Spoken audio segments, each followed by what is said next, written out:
Septembre, c'est dans 2 jours. Donc, il est temps de faire son budget. Allez, hein, je vais vous expliquer comment on fait pour gérer un budget et on va remplir les enveloppes du mois de septembre ensemble. J'ai retiré, on est bon, je vais pouvoir remplir mes enveloppes et c'est parti. Déjà, pour qu'on parle de la même chose, je vais définir les termes. 1. Tu as les revenus, c'est tout ce qui rentre dans ton compte en banque, en fait. C'est vraiment toutes les sources, toutes les entrées que tu vas pouvoir avoir. Ça peut être ton salaire, ça peut être des allocations, ça peut être des remboursements de ta mutuelle, etc. Bref, tout l'argent que tu reçois est considéré comme ta source de revenus. Ça, c'est le premier point. Dans le deuxième point, tu vas avoir tes dépenses. Tes dépenses, elles sont divisées en deux. Tu as tes dépenses fixes et tes dépenses variables. Au niveau des dépenses fixes, juste, il n'y a pas de T à dépenses fixes. Bref, au niveau de tes dépenses fixes, tu vas avoir tous tes prélèvements, tout ce qui sort de façon mensuelle avec une récurrence, ça va se trouver là. Ça va te permettre d'avoir une base claire de ce qui sort de ton compte. La deuxième partie, c'est les dépenses variables. Comme son nom l'indique, c'est variable, donc d'un mois à l'autre, ça peut être les courses, les sorties que tu vas faire, ce que tu vas pouvoir acheter, etc. Et la dernière partie, c'est l'épargne, donc les économies. Tes économies, elles vont te servir à plusieurs choses. Soit par exemple pour un investissement futur, soit pour anticiper les coups durs que tu peux avoir, les situations d'urgence. Cette partie-là va vraiment dépendre de tes revenus, mais surtout de tes dépenses, de ce que tu vas pouvoir être en capacité de mettre de côté chaque mois, ou tous les 2 mois, ou tous les 3 mois, en fonction de ce que tu gagnes et de ce que tu dépenses. Sur le template que je me suis fait, j'ai noté 3 colonnes. La première, c'est le jour du mois auquel va sortir le prélèvement sur mon compte. La deuxième, c'est la source de revenus ou la source de dépenses. Et la troisième, c'est le montant. Donc là, par exemple, pour les revenus, on va prendre sur la base d'un salaire de 1 500 €. Voilà. Avec éventuellement des remboursements qui peuvent tomber. Par exemple, chez moi, le salaire tombe le 25 du mois, donc on va prendre ça comme base. C'est vraiment important de savoir quand tombent les prélèvements, quand tombent les sources de revenus, parce que ça permet vraiment d'équilibrer les comptes et d'éviter de se retrouver dans des galères financières où, admettons, le salaire tombe en début de mois et tous les prélèvements tombent en fin de mois. Bah, en fait, non. Le mieux, c'est de contacter les différents organismes qui prélèvent sur ton compte et de changer la date du prélèvement. Moi, c'est ce que j'ai fait pour la plupart de mes dépenses, des prélèvements qui sortent sur mon compte, c'est-à-dire que mon salaire va tomber le 25 du mois et la majorité de mes dépenses qui sont en prélèvement automatique vont sortir le 5 du mois. Comme ça, je sais qu'à partir du 5, il va rester potentiellement quelques prélèvements qui vont arriver sur mon compte, mais la majorité seront sortis. Donc, ça me permet d'estimer mon reste à vivre et de pouvoir organiser mes semaines et donc mon budget de semaine en fonction. Donc, le reste à vivre, qu'est-ce que c'est? Ton reste à vivre, c'est tu prends ta base de revenus, ta base de dépenses fixes et tu soustrais tes dépenses à tes revenus. Une fois que tu as fait ça, tu connais ce qui te reste pour le mois. C'est pour ça que c'est vraiment important de lister exactement toutes les dépenses fixes que tu as jusqu'au moindre centime. Comme ça, au moins, tu sais exactement après combien il te reste à vivre. Ce reste à vivre-là va te permettre pour établir tes dépenses variables. Donc, tes dépenses variables, comme on disait, c'est tes courses, parce que ça varie d'un mois sur l'autre, hein, même si c'est fixe, tu vas devoir te nourrir, mais c'est pas fixe d'un point de vue budgétaire, d'un point de vue montant.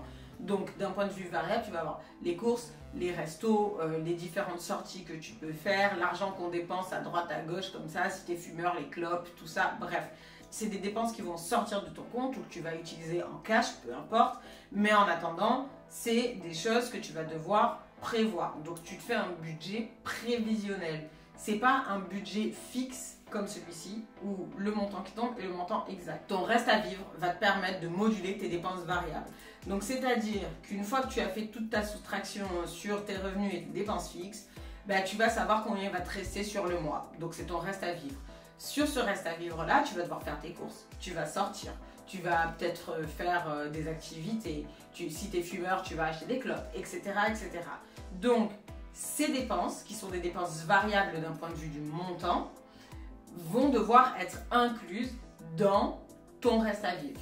Et à partir de ça, une fois que tu as fait une estimation de tes dépenses à l'avance, tu vas pouvoir moduler ton reste à vivre. Donc si tu as besoin de faire des économies et d'épargner, il va falloir rogner sur certaines de tes dépenses variables. Puisque, encore une fois, tes dépenses fixes sont fixes. Donc, ce sur quoi tu vas d'abord rogner, ça sera tes dépenses variables. Maintenant, il y a une chose aussi, c'est que pour tes dépenses fixes, moi, je t'invite vraiment à vérifier si tu ne peux pas obtenir moins cher sur certains de tes prélèvements sur la concurrence. Admettons sur ton forfait de téléphone, sur le gaz, l'électricité, etc. et renégocier ton contrat soit avec un concurrent, soit au sein même de l'entreprise à laquelle tu fais appel. Parce que souvent, en fait, on ne prend pas le temps de renégocier et de vérifier combien on paye par rapport à la concurrence et l'écart peut être énorme. Moi, je sais que par exemple, mon forfait de téléphone, je le paye extrêmement cher, beaucoup trop cher pour ce que c'est. Et là, je suis en train de regarder pour partir chez la concurrence parce que vraiment, en fait, c'est too much. Je n'ai pas à payer ce montant-là, sachant qu'il existe des montants moins chers ailleurs. Donc, pourquoi gâcher de l'argent quand je pourrais en économiser sur ça? Et moi, pour ça, j'utilise une application que j'ai découverte via mon chéri qui est géniale, c'est Bankin. Donc, l'appli, elle est gratuite, elle a une version payante. Mais la partie gratuite te permet de faire quand même pas mal de choses. La première partie, c'est qu'elle va te permettre de voir exactement ce qui sort de ton compte en fonction des catégories et tu peux réaffecter le montant en fonction du poste de dépense. Ça, c'est la première partie. La deuxième partie, ça te permet d'avoir une vue globale de ce que tu as sur tes comptes, que ce soit ton compte courant et tes comptes épargne. Et la dernière partie que je trouve la plus intéressante, c'est qu'ils ont un service qui te permet de renégocier pour toi via une plateforme externe avec laquelle ils travaillent tes frais. Donc, par exemple, ils vont te proposer des offres concurrentes et tu vas avoir un appel avec un conseiller avec lequel tu vas pouvoir justement parler des différents types d'économies que tu veux faire et de voir ce qui est possible ou non de faire en fonction de tes prélèvements. Donc cette appli, elle est géniale, c'est pas sponsor, mais en tout cas, je t'invite vraiment à la télécharger parce que ça te permet d'avoir une vue globale sur vraiment tout ce que tu dépenses par carte bleue. Donc, une fois que tu as pensé à renégocier, je t'invite vraiment à utiliser ta carte bleue le moins possible. Je parle en connaissance de cause. Je suis une grande carte bleue addict. Je l'utilise à tout va, mais le problème de la carte bleue, c'est que tu ne te rends pas compte de la valeur physique des choses. C'est-à-dire que quand tu vas payer un truc 20 €, peu importe ce que c'est, mais tu vas le payer avec ta carte, tu ne le vois pas passer. C'est pas physique. Alors que si tu utilises ton billet de 20 € et que tu sais que ton enveloppe de la semaine c'est 20 € et que tu dépenses ces 20 € là, il n'y a plus. Terminado. Tu le sais que tu les as dépensés.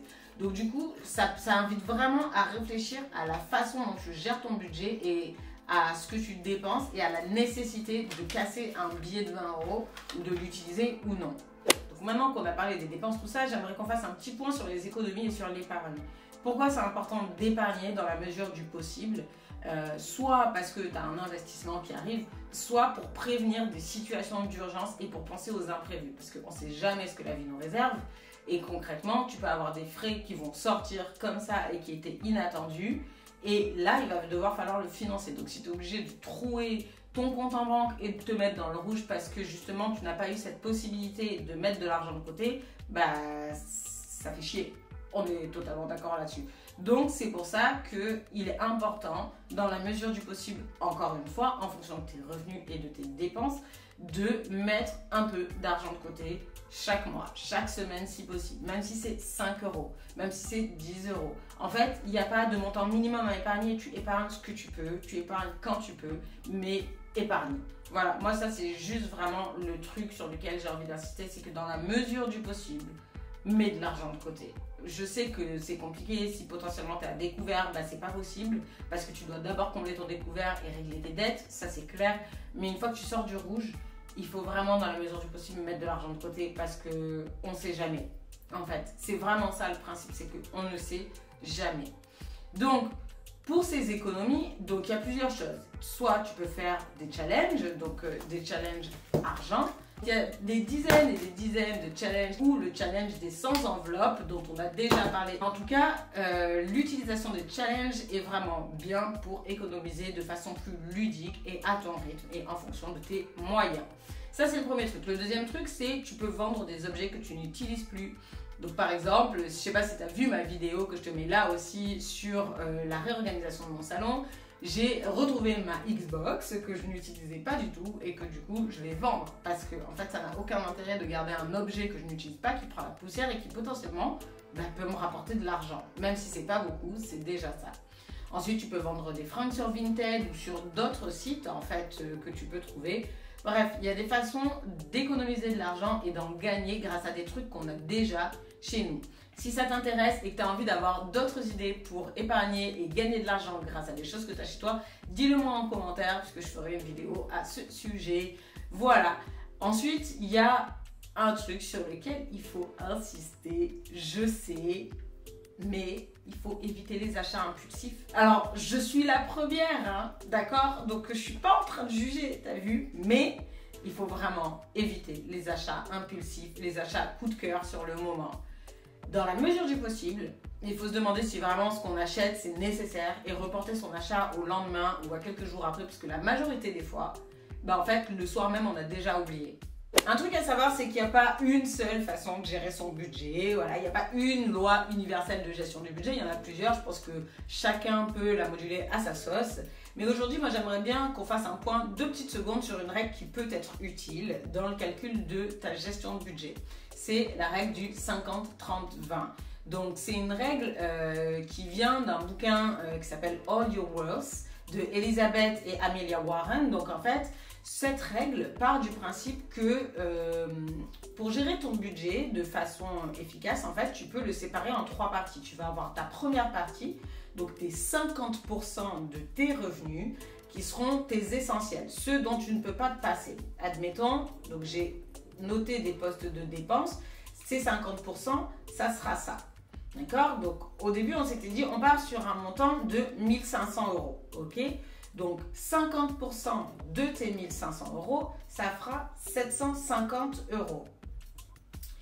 Donc tes frais fixes, tes essentiels, ceux dont tu ne peux pas te passer, dans la mesure du possible, bien évidemment, hein, encore une fois, ne doivent pas dépasser 750 €. Ensuite, tu vas avoir 30%. Donc 30% pour ce qui n'est pas essentiel, dont tu n'as pas forcément besoin, comme ton abonnement à la salle de sport, Netflix, Amazon Prime, les restos et compagnie. Donc ça, c'est tes dépenses variables. Bien évidemment, dans tes 50%, on peut inclure tes courses. Donc 30% de 1500, ça te fait 450 €. Et ensuite, il va te rester tes 20%. Tes 20%, c'est pour ton investissement perso. Donc en fait, ce que tu vas mettre de côté, ce que tu vas pouvoir épargner, ce qui va te permettre d'éviter les galères de budget, etc. Si tu as un impératif à payer au dernier moment et que bah, en fait, tu n'as pas mis de côté tout ça, bah, ça va pouvoir t'aider. Donc bien évidemment, encore une fois, on part du principe qu'on n'est pas dans le rouge et qu'on a cette capacité de justement scinder son budget en 3 parties. Donc ça sera tes 20%. Donc 20% de 1500, ça fait 300 €. Donc ta somme des 3, on est d'accord, ça te fait tes 1500 €. Et donc cette façon de gérer ton budget, bah, ça te permet de voir là où tu peux moduler et régler tes surcoûts, par exemple. Donc maintenant qu'on a vu comment on gère à peu près un budget et quelles sont les alternatives, les différentes règles qu'il peut y avoir, je t'invite à commenter si tu as d'autres façons de gérer ton budget et on se retrouve bientôt pour une nouvelle vidéo sur la chaîne de l'art de vivre à la trentaine. Moi c'est Mariama et je te dis à bientôt. Ah! Aïe! Aïe! Ça c'était mon ongle. Aïe aïe aïe aïe aïe aïe aïe aïe aïe aïe. Bonne journée.